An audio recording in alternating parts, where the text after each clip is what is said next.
Hello everyone. आज के video में हम डिस्कस करने वाले हैं difference between fraud and misrepresentation. Fraud किसे कहते हैं ये भी आप जानते हैं और मिसरिप्रेजेंटेशन किसे कहते हैं ये भी आप जानते हैं। यदि नहीं जानते तो मेरे प्रीवियस वीडियोस देख लीजिएगा, मैं डिस्क्रिप्शन में लिंक शेयर करने वाली हूँ जिससे आपका भी कीमती समय बचेगा। तो पहला डिफरेंस फ्रॉड और मिसरिप्रेजेंटेशन का है इंटेंशन का। जब कोई व्यक्ति किसी के साथ फ्रॉड कर रहा है, मतलब कोई गलत स्टेटमेंट बता रहा है, तो उसका इरादा सामने वाले को धोखा देने का है। लेकिन मिसरिप्रेजेंटेशन में उसका इरादा धोखा देने का नहीं है। वो व्यक्ति उस स्टेटमेंट को सही मानता है, इसलिए उसने वो स्टेटमेंट कहा, या it has been innocently he has made the representation. Then the second difference between fraud and misrepresentation is that in case of fraud, the person who is giving a false statement knows that the statement is false.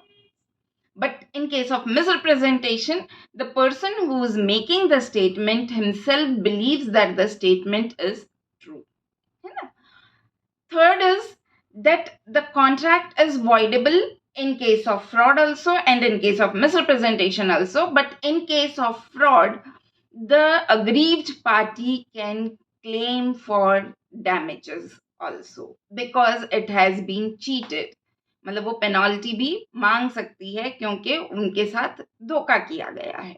लेकिन misrepresentation में apart from asking the contract to be avoided, or if the contract is to be performed, then the aggrieved party can ask it should be put in a position as if there has been no misrepresentation.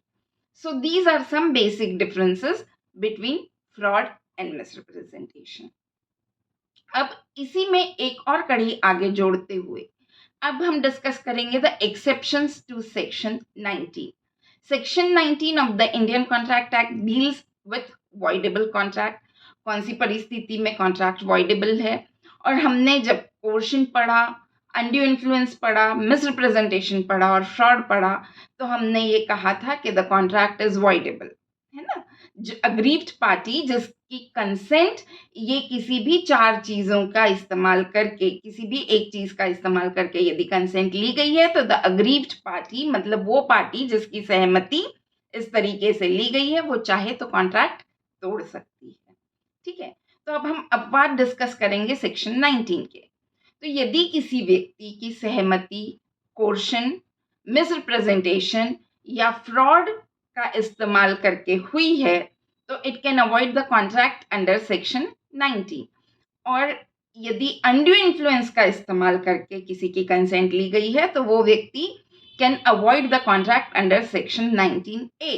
Okay, now section 19 के exceptions क्या है. तो यदि due diligence मतलब साधारण सूझबूझ से कोई व्यक्ति सच्चाई का पता लगा सकता था, लेकिन फिर भी उसने सच्चाई का पता नहीं लगाया, तो वो फ्रॉड या मिसरिप्रेजेंटेशन के ग्राउंड पे कॉन्ट्रैक्ट अवॉइड नहीं कर सकता. For example, A wants to sell his factory to B. A B को बताता है कि मेरी फैक्ट्री में annual manufacturing of indigo is 500 tons. B account books देखता है. अकाउंट बुक्स देखने के बाद ये बहुत क्लियरली झलक सकता है, या वो चाहे तो ऑब्जर्व कर सकता था कि 500 टन्स इंडिगो नहीं मैन्युफैक्चर हो रहा है, 400 टन्स ही इंडिगो मैन्युफैक्चर हो रहा है.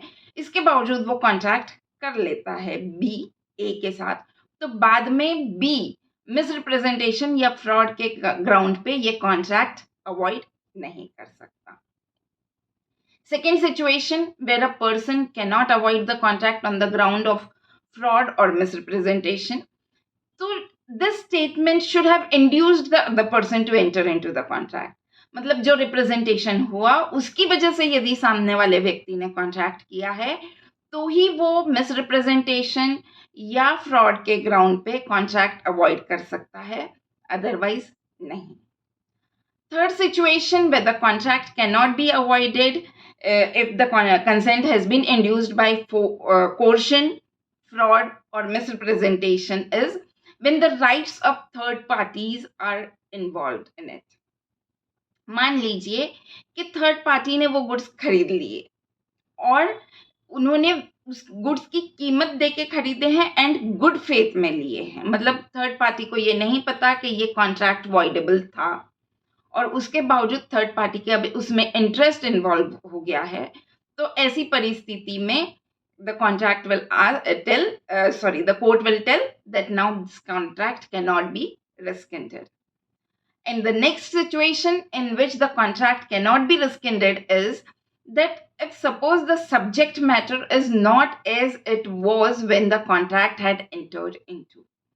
मान लीजिए कि आपकी टू व्हीलर किसी ने पोर्शन का या फ्रॉड का या मिसरिप्रेजेंटेशन का इस्तेमाल करके आपकी टू व्हीलर खरीदी, ओके, और आप अब चाहते हैं कि आप वो कॉन्ट्रैक्ट तोड़ना चाहते हैं, लेकिन जिस बंदे ने आपसे वो व्हीकल खरीदा उसने तो उस व्हीकल का पूरा ऑपरेशन कर लिया, उसके सारे स्पेयर पार्ट्स निकाल लिए, उसे कोई कस्टमाइज्ड व्हीकल बनाना था, उसमें वो सब चीज़ों का उसने इस्तेमाल कर लिया, तो अब चाहते हुए भी आप कॉन्ट्रैक्ट तोड़ नहीं सकते।